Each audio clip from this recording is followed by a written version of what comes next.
नहमदुहु व नुसल्ली अला रसूलिहिल करीम अम्मा बाद फ़अऊज़ु बिल्लाहि मिनश्शैतानिर रजीम बिस्मिल्लाहिर रहमानिर रहीम। अस्सलामु अलैकुम व रहमतुल्लाहि व बरकातुहू। पिछली वीडियो में हमने जो है वो इक़लाब के बारे में पढ़ा था और जो है वो नून साकिन और तनवीन का जो है वो आखिरी कायदा था। आज जो हम पढ़ रहे हैं वो इमाला वाली रॉ के बारे में पढ़ना है। इमाला वाली रॉ के बारे में पढ़ना है, हमने सक्ता पढ़ना है और नून क़ुत्ती पढ़ना है आज की वीडियो के अंदर, ठीक है। सबक का आगाज़ करने से पहले मेरी आप सबसे एक रिक्वेस्ट है कि अगर चैनल को सब्सक्राइब नहीं किया है और भी उसको सब्सक्राइब कर दें, और अगर पिछली वीडियोस नहीं देखी हैं तो उनको भी जाकर जो है वो आप प्लेलिस्ट के अंदर देख सकते हैं, उनको भी देख लें, ठीक है। ताकि फिर आपको आगे कुरान मजीद जब आप पढ़ना सीखें तो पढ़ना शुरू करें तो आपको इंशाल्लाह कोई पढ़ने में मुश्किल ना आए, ठीक है। अभी जो हम पढ़ने जा रहे हैं वो हम पढ़ रहे हैं, सबक का आगाज़ कर लेते हैं। आज हमने पढ़ना है इमाला वाली रॉ के बारे में, ठीक है। सबसे पहले इमाला वाली रॉ के बारे में बात कर लेते हैं। तो यहाँ पर जो है इकरा कायदी के अंदर इन्होंने खुद ही लिखा हुआ है, इन्होंने क्या किया है, लिखा है क्या, इमाला वाली रॉ को कतरे और सवेरे की रॉ की तरह पढ़ते हैं, ठीक है। इमाला वाली रॉ को क्या करते हैं, कतरे और सवेरे की रॉ की तरह पढ़ते हैं। कतरे और सवेरे का क्या मतलब है, कतरे और सवेरे का मतलब ये है कि ना ही तो उसको ज़बर पढ़ते हैं ना ही तो उसको ज़ेर पढ़ते हैं, बल्कि उसको दरमियान वाली आवाज़ निकालते हैं। उसमें कौन सी आवाज़ निकालते हैं, दरमियान वाली आवाज़ निकालते हैं, मजहूल आवाज़ निकालते हैं। ना ही ये जो रॉ खड़ी ज़ेर री है ना, हम उसको वैसे तो अगर हम आगे किसी भी वर्ड के अंदर पढ़ते हैं तो हम कैसे पढ़ते हैं, रॉ खड़ी ज़ेर री, लेकिन इसको हमने क्या करना है, ना ही हमने इसको री पढ़ना है ना ही हमने इसको रा पढ़ना है, बल्कि हमने इसको क्या पढ़ना है, रॉ इमाला वाली रे, हमने इसको पढ़ना है रॉ इमाला वाली रे। इसको इमाला करना है। इमाला की मीन्स ही यही है कि बीच वाला दरमियानी जो है वो रास्ता अख्तियार करना है, ठीक है।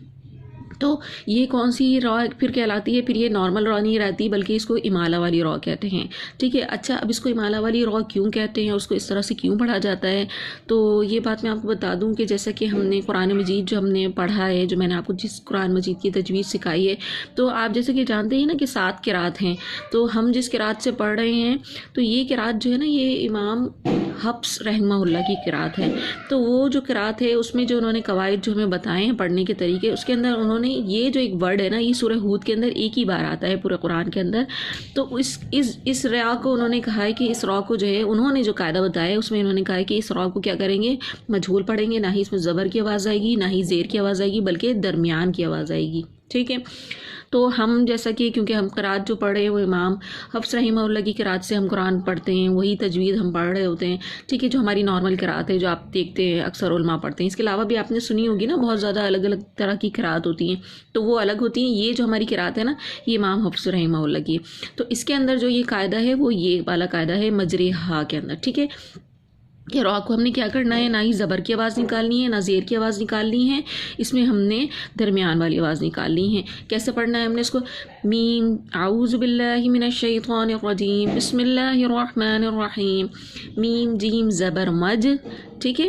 रॉ इमाला वाली रे, मजरे, हा अलिफ ज़बर हा, मजरे हा, आगे वक़फ़ मजरे हा, ठीक है। ये कौन सी सूरह हूद के अंदर ही है, बिस्मिल्लाहि मजरेहा व मुरसाहा, ठीक है। तो ये आपको इंशाल्लाह समझ में आ गई होगी, ठीक है, कि इमाला वाली रॉ जो है वो कौन सी होती है, किस तरह से पढ़ते हैं और क्यों पढ़ते हैं, ठीक है। अब जो हम पढ़ रहे हैं वो हम पढ़ रहे हैं सक्ता। इमाला वाली रॉ हमें समझ में आ गई है, हम सक्ता पढ़ रहे हैं। सक्ते के अंदर क्या करना है, अभी इन्होंने पॉइंट 2 लिखा हुआ है कि जहाँ सक्ता हो वहाँ पर आवाज़ बिल्कुल थोड़ी देर के लिए रोक लेते हैं लेकिन सांस नहीं तोड़ते। हमने क्या करना है, सक्ते पे क्या करना है, हमने आवाज़ जो है वो रोक लेना है लेकिन सांस को नहीं तोड़ना है, ठीक है। किस तरीके से, मन रॉकिन, ठीक है, सांस नहीं तोड़ी मैंने बिल्कुल भी, ठीक है, थोड़ी देर के लिए बस रुकी हूँ।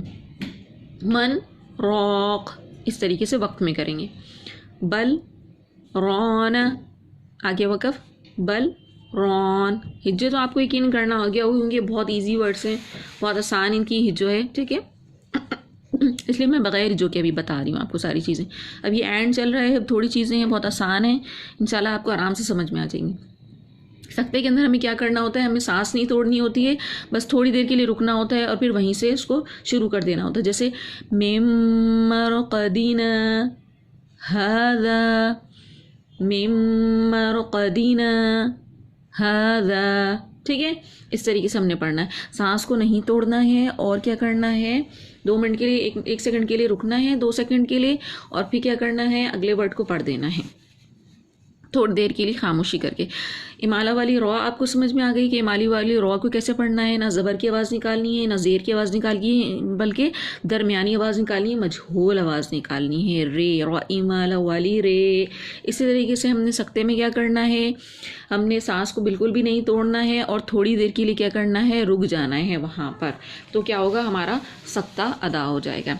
अब आ गई बारी नून कुतनी। ठीक है, अब नून कुतनी की बारी आ गई हमारी।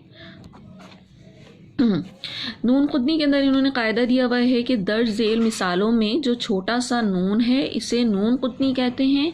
इसे हिज्जा और रवा में पढ़ते हैं, अलबत्ता जब इस लफ्ज़ पर वक्फ़ करें जिसके आखिर में नून कुतनी हो तब नहीं पढ़ते। ठीक है, बात इतनी सीधी समझ में आ गई हमें कि नून कुतनी जब भी कहीं आता है, नून कुतनी किसे कहते हैं, एक छोटी सी नून होता है ना, छोटा सा जो नीचे लिखा हुआ होता है, ज़ेर के साथ ये नून पाया जाता है। ठीक है, तो ये नून जब भी आता है तो हम इसको कब पढ़ते हैं और कब नहीं पढ़ते हैं। हम पढ़ते कब हैं इसको, जब हम मिला के पढ़ रहे होते हैं। जब हम मिला के पढ़ रहे होते हैं ना, वसल करके मिला कर पढ़ रहे होते हैं, तो हम क्या करते हैं, इस नून को, ज़ेर वाली नून को क्या करते हैं, हम पढ़ते हैं। लेकिन अगर हम वक्फ़ कर दें, इन दोनों वर्ड्स को अलग अलग करके पढ़ें, तो उस वक्त हम क्या करते हैं, उस वक्त हम इस नून को क्या करते हैं, उस नून को गिरा देते हैं। अगर वक्फ़ कर दें तो वक्फ़ करते वक्त हम क्या करते हैं, इस नून को गिरा देते हैं, इस नून को हम नहीं पढ़ते। तो ये नून कौन सा कहलाता है, नून कुतनी कहलाता है। ठीक है, अब मैं आपको उसको पढ़ने का तरीका बता देती हूँ कि जब आप नून कुतनी से पहले जो अलिफ होता है ना, उसको हम नहीं पढ़ते। कब नहीं पढ़ते, मिला के पढ़ने की सूरत में नहीं पढ़ते, ये भी एक कायदा है। और अगर हम इसको अलग अलग करके पढ़ें तो हम उस अलिफ को पढ़ते हैं। ठीक है, अभी हम इसको किस तरह से पढ़ेंगे, इसको हम पढ़ेंगे आदनिल ऊला। किस तरह से पढ़ा हमने मिला के, आदनिल ऊला। इस अलिफ को हमने क्या किया, नहीं पढ़ा। ये जो इसका अलिफ था ना, अलिफ मद्दा का अलिफ, इसको हमने नहीं पढ़ा। लेकिन अगर हम वक्फ पढ़ दें तो हम इसको कैसे पढ़ेंगे, क्योंकि अलिफ मद्दा है तो अलिफ मद्दा, वाव मद्दा, या मद्दा, वक्फ और मिला के दोनों सूरतों में क्या होता है, वक्फ में एक ही जैसा पढ़ा जाता है। तो हमने इसको क्या पढ़ना है, आदा, नून गिरा दिया हमने, अल ऊला, अल ऊला। ठीक है, जब मिला के पढ़ा तो हमने इसका अलिफ नहीं पढ़ा, इसको नून को लाम से मिला दिया, आदनिल ऊला। ठीक है, और जब हमने इसको अलग अलग करके पढ़ा तो उस वक्त हमने क्या किया, इस नून को गिरा दिया और इस दाल को अलिफ के साथ पढ़ा, और यहाँ पर जो है वो ज़बर लगा दी। यहाँ पर हमने क्या करी, हमज़तुल वस्ल पे ज़बर लगा दी। हमज़तुल वस्ल किसे कहते हैं, ये भी मैं आपको अगले वर्ड में बताती हूँ। ठीक है, अब आपको ये तो इतना नून कुतनी तो समझ में आ गया होगा कि नून कुतनी जो होता है वो एक छोटी सी नून होती है जो ज़ेर के साथ लिखी होती है, और उसको हम क्या करते हैं, जब हम मिला के पढ़ते हैं तो हम उसको पढ़ते हैं। ठीक है, और अगर हम वक्फ़ करके पढ़ते हैं दो लफ्ज़ों को तो, और दरमियान में छोटी नून कुतनी होती है, तो हम उसको क्या करते हैं, गिरा देते हैं। वक्फ़ की सूरत में गिरा देते हैं और मिला के सूरत में पढ़ लेते हैं। ठीक है, आदनिल ऊला, वक्फ़ में आदा अल ऊला। ठीक है, इसी तरीके से हम सबको पढ़ते जाएंगे, खैरानिल वसियतु, खैरानिल वसियह। ठीक है, इस तरीके से हमने क्या किया, मिला के पढ़ा। अब जब हम इसको वक्फ करेंगे तो कैसे पढ़ेंगे, खैरा अल वसियह। वक्त में कैसे पढ़ेंगे, नून को क्या करेंगे, हम गिरा देंगे, और इसको कैसे पढ़ेंगे, खैरा अल वसियह। इसी तरीके से मसलनिल कौम, मिला के पढ़ा तो हमने क्या किया, इसको मसलनिल कौम, क्या किया, अलिफ को हमने नहीं पढ़ा, इसके नून को मिला दिया ज़ेर के साथ। ठीक है, मसलनिल कौम, आगे वक़फ़, मसलनिल कौम। और अगर हमने वक़फ़ कर दिया, दोनों जुमलों को अलग अलग कर दिया हमने, तो उस वक्त क्या होगा, ये नून जो है वो गिर जाएगा, उसको हम नहीं पढ़ेंगे, और यहाँ हमज़तुल वस्ल पे ज़बर लग जाएगी। मसल अल कौम, आगे वक़फ़, मसल अल कौम।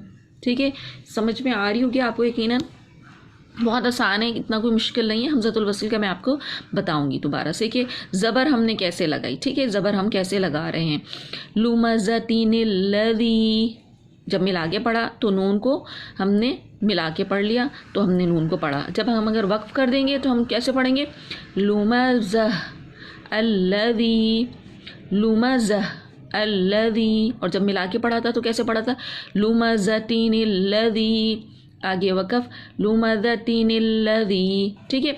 नून क़ुतनी का इतना तो आपको समझ में आ गया होगा कि नून क़ुतनी उस वक्त पढ़ी जाती है, नून जो ज़ेर वाली नून होती है उसको उस वक्त पढ़ा जाता है जिस वक्त हम दो लफ्ज़ों को आपस में मिलाकर पढ़ रहे होते हैं। लेकिन अगर हम उन्हीं दो लफ्ज़ों को अलग अलग करके वक्फ़ करके पढ़ेंगे तो उस वक्त वो नून क़ुतनी गिर जाता है और वहाँ पर जो एक हमज़तुल वस्ल होता है यानी खाली अलिफ जो होता है ना, उसके ऊपर हम क्या करते हैं, एराब लगा देते हैं, ठीक है। एराब लगा देते हैं, वो एराब ज़बर भी हो सकता है, वो ज़ेर भी हो सकता है और वो पेश भी हो सकता है, ठीक है। ये मैं आपको बताती हूँ कि ज़बर कब होगा, ज़ेर कब होगी और पेश कब होगा। आगे क्या है, क़दीरुनिल्लज़ी, क़दीरुनिल्लज़ी, ठीक है। अब हम इसको अलग अलग कर देंगे तो हम इसको नून को गिरा देंगे, किस तरह से पढ़ेंगे, क़दीर अल्लज़ी, क़दीर अल्लज़ी, ठीक है। अब नून क़ुतनी का आपको समझ में आ गया कि नून क़ुतनी क्या होता है कि कोई भी जो नून होती है, एक छोटी सी नून होती है, ज़ेर वाली नून जो दो लफ्ज़ों के दरमियान में लिखी हुई होती है, तो हम उसको उस वक्त पढ़ रहे होते हैं जब हम दो लफ्ज़ों को मिलाकर पढ़ते हैं। लेकिन जब हम दो लफ्ज़ों को वक्फ़ करके अलग अलग करके पढ़ते हैं तो हम उस वक्त इस नून को नहीं पढ़ते हैं, ठीक है। ये तो नून क़ुतनी की बात ख़त्म हो गई यहाँ पर।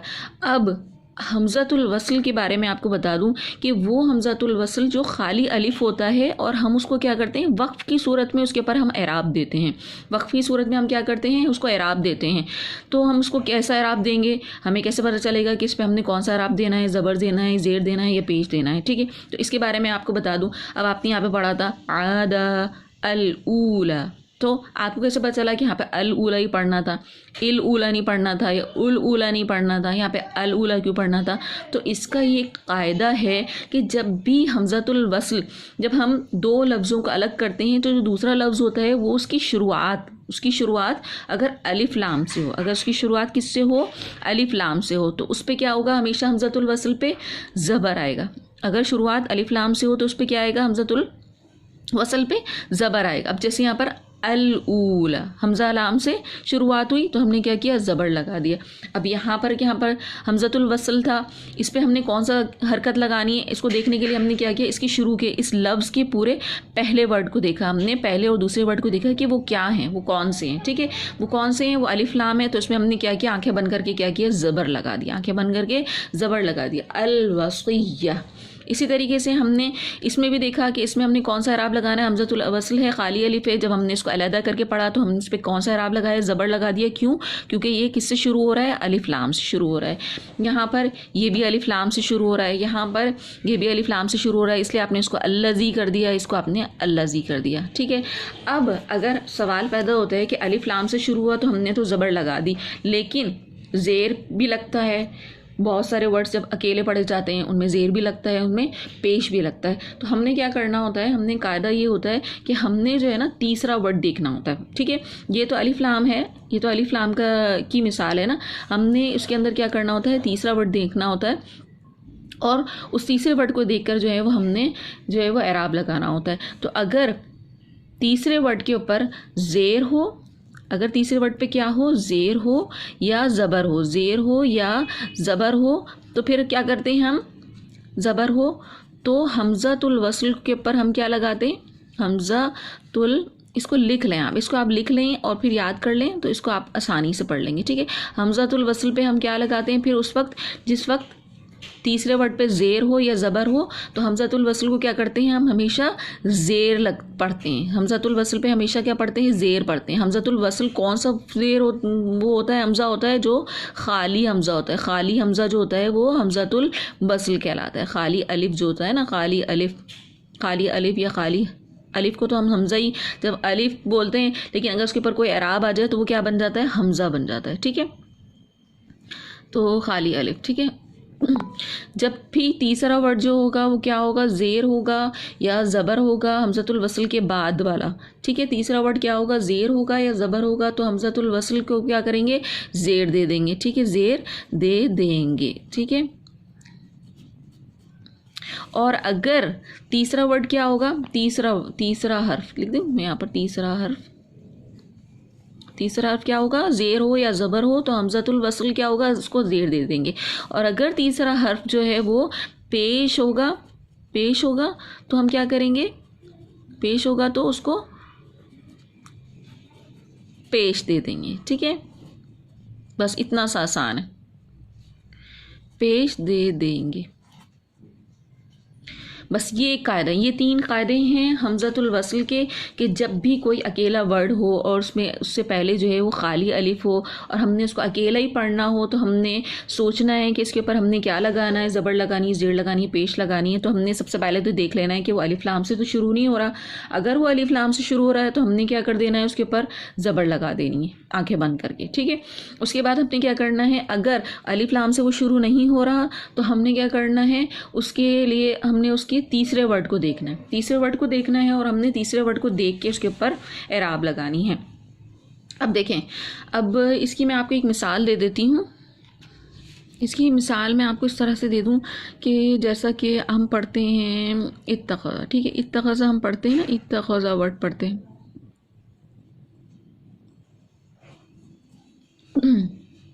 ठीक है, अब ये देखें कुरान के अंदर आएगा तो इंशाल्लाह मैं आपको वहाँ पर आराम से तरीके से समझा दूँगी। यहाँ पर जो है वो भी मैं किस तरह से आपको समझाऊँ, जैसे कि कुरान के अंदर कोई भी वर्ड जो है ना वो इससे मिल रहा है, तो हमने क्या करा, हमने क्या किया, उसका तीसरा वर्ड देखा। अभी इसके अंदर तीसरा हर्फ जो है वो कौन सा है, 1 2 3, तीसरे वर्ड पे क्या है, ज़बर है, तीसरे वर्ड पे क्या है, ज़बर है। और अगर हम देखे जाएँ तो ये 2 ता हैं, 2 ता हैं, इसमें से एक ता जो है वो जज़म वाली है और एक ता पे ज़बर है, ठीक है।